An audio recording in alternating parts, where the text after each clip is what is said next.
Página 1.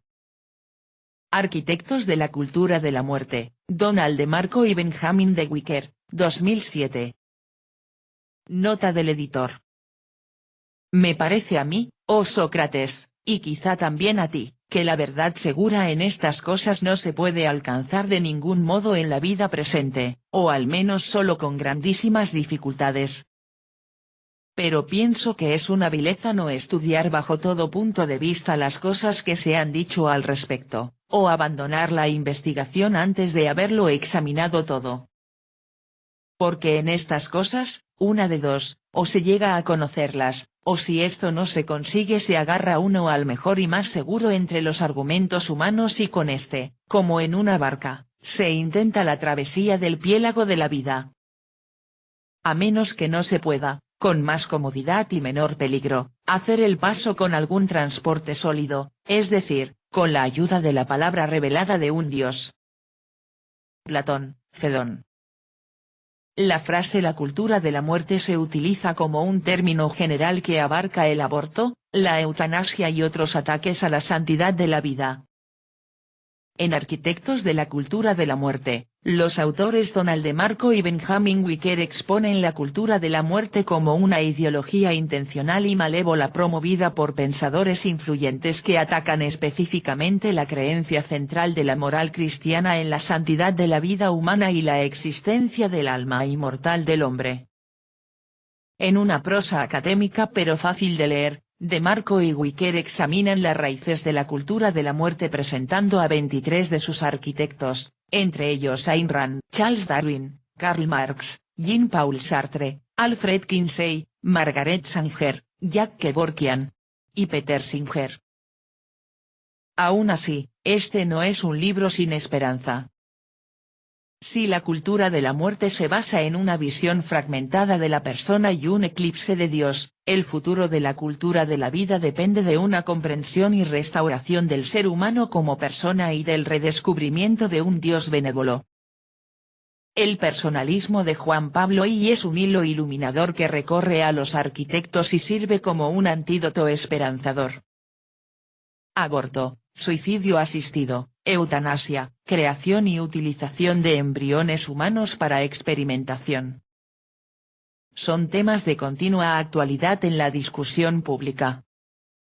Curiosamente o no tanto, la gran mayoría de las veces, quien se define a favor de uno de estos temas suele estar de acuerdo con todos ellos y viceversa. Por ello, cualquier intento de reflexión sobre la cultura de la vida no debiera dejar de prestar atención al porqué de este alineamiento casi generalizado. Los efectos de dicho posicionamiento los vemos a diario, pero su causa tiene profundas raíces. Las conclusiones a las que llegamos en el discurrir racional están condicionadas por una cultura previa, por una mentalidad general que las precede y condiciona. Aquí, por cultura entendemos el criterio unitario a través del cual interpretamos la realidad. Un criterio conformado por concepciones básicas sobre lo que es el mundo y el hombre, y que establece nuestra visión global de la realidad. Estas ideas, cuando se asientan profundamente en una comunidad social, generan una visión del mundo que todo lo informa. Así, la sociedad, espontáneamente y con el paso del tiempo, funda instituciones políticas, mientras que los artistas crean una representación de la realidad en la pintura o en la música y los poetas escriben sus canciones y sus leyendas.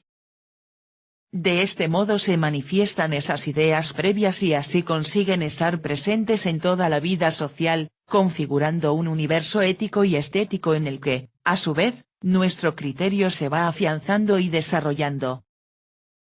En la medida en que algunas representaciones sobre el mundo y el hombre se modifican, las expresiones de la sociedad van cambiando.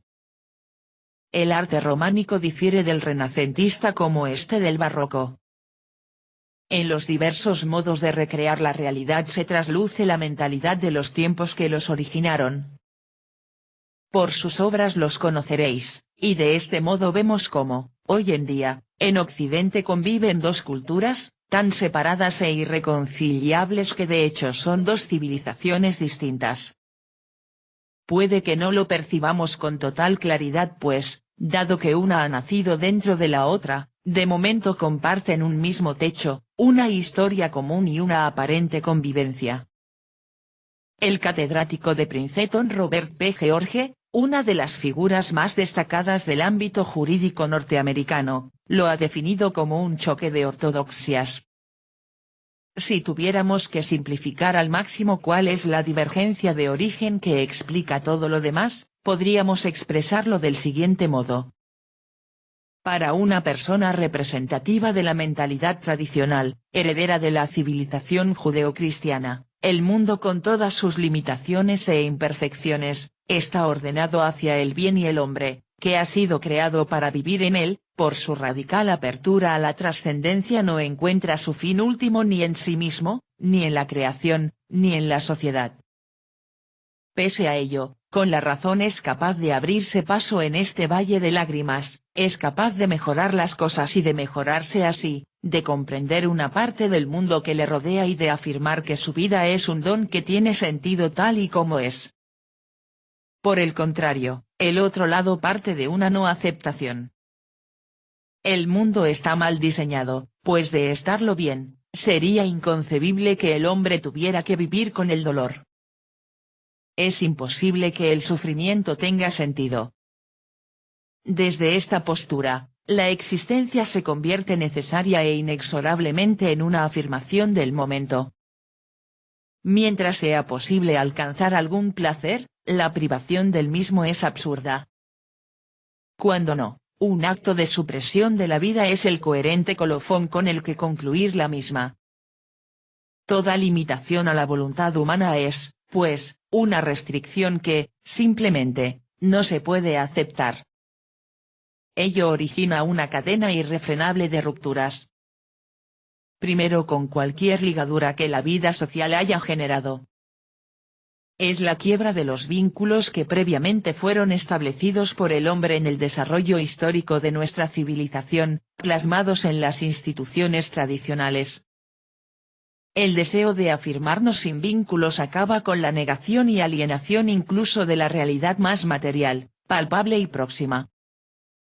De este modo vemos cómo la diferencia entre estas dos posiciones es una y fundamental, o bien la vida tiene un valor intrínseco, por encima de las circunstancias aunque no siempre lo podamos comprender, o bien la cuestión del sentido de la vida se considera inabordable, carente de actualidad, por lo que nada puede anteponerse al deseo de vivirla en las mejores condiciones posibles.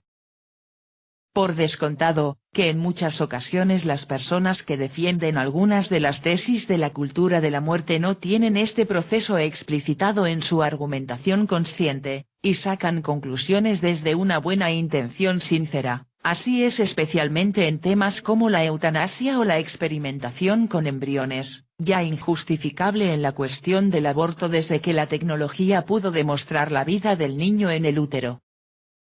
Un ejemplo palmario de estas dos culturas lo tenemos en el debate que en estos momentos tiene lugar en España acerca de la eutanasia. En el bando de los que están a favor siempre se argumenta desde la emotividad, con una casuística exagerada y no representativa, haciendo hincapié en la necesidad de legislar y basándose en el supuesto bien que se obtendrá con la permisión de esta medida. Curiosamente, para los defensores de la eutanasia o del aborto, cualquier interrogación sobre el sentido último de la existencia es adentrarse de lleno en lo irracional. Sin embargo, los que abogan por mantener la prohibición del suicidio asistido sostienen postulados racionales pues lo racional es preguntarse y no se hace desde ninguna confesión, si hay alguna posibilidad de que la vida sea valiosa en sí misma, o si es más racional asumir que a una mujer hay que matarla, como a los caballos, para que no sufra. Habría que preguntarse si lo lógico es extirpar del problema este factor de complejidad y pretender luego que así hemos encontrado una solución racional. Por el contrario, la argumentación pro vida parte de razones de orden natural, no las elimina a priori. Además incluye algún otro factor que también la cultura de la muerte obvia, casualmente. Como es que en cualquier cuestión humana hay que considerar que el hombre no es angélico, que su actuar es una permanente mezcla de mal con bien, y que en muchos casos el mal, tristemente, prevalece, léase, el interés económico de los lobbies médicos, el egoísmo social y personal, los odios y mezquindades familiares. En este sentido, lo racional es considerar que la discusión no es sobre la culpa concreta de tal médico que hizo esto o aquello, sino sobre cómo vamos a legislar, y qué pasa cuando se legisla sobre estos temas. ¿Acaso es más racional actuar como si estas realidades no existieran y obviar el resultado real de otras legislaciones similares? No nos engañemos. El debate de fondo es otro, y lo racional es no hurtarlo al debate público. Si una persona, desde el dolor y la soledad, decide quitarse la vida, está asumiendo que la vida no puede tener ningún significado más allá de la vida misma. Está gritando a los cuatro vientos que no cree en que tenga sentido, que ningún dios ha podido permitir eso. Para los grupos muy ideologizados es una victoria la demostración a sí mismos y a la sociedad de que están consiguiendo que los hombres corroboren sus postulados. En el otro lado, humanamente cabe la duda y la tentación en los momentos de decaimiento, pero la mera posibilidad de que la vida sea algo más impone una limitación. Lamentablemente vemos que entre las dos culturas, la de la vida y la de la muerte, nunca llega a establecerse un diálogo real, diálogos, un logos, una razón dual, común a los dos interlocutores. El motivo es tan insuperable como sencillo. Una de las partes implicadas en el debate, la llamada cultura de la muerte, ha decidido previamente que lo esencial es actuar como si el propio debate fuera absurdo, no admitiendo su mera consideración. De este modo, plantean el debate en lo circunstancial sobre cuándo el sufrimiento es extremo, en que haya un control profesional que verifique la voluntad del enfermo, en la comprobación de si la madre ha sido realmente violada. Pero sin permitir que emerjan las cuestiones claves. Tolera el cómo pero no el por qué. Ante esta postura, el intento de la cultura de la vida por aportar argumentos sistemáticamente cae en saco roto. Nótese, por cierto, la doble paradoja de cómo los tildados de oscurantistas religiosos se empeñan en defender la capacidad de la mente humana para descubrir la verdad, mientras que los progresistas ilustrados son los que, al mismo tiempo que niegan la existencia de una verdad moral, intentan imponer con gran vehemencia y notable certidumbre subjetiva su escepticismo al conjunto de la población. Arquitectos de la cultura de la muerte repasa algunos de los personajes que a juicio de los autores han sido significativos en la creación de esta cultura. Lo significativo es que en todos los casos hay siempre un nexo de unión, una no aceptación y, desde ella, la convicción de que el hombre puede, haciendo las cosas de otro modo, escapar de su circunstancia doliente.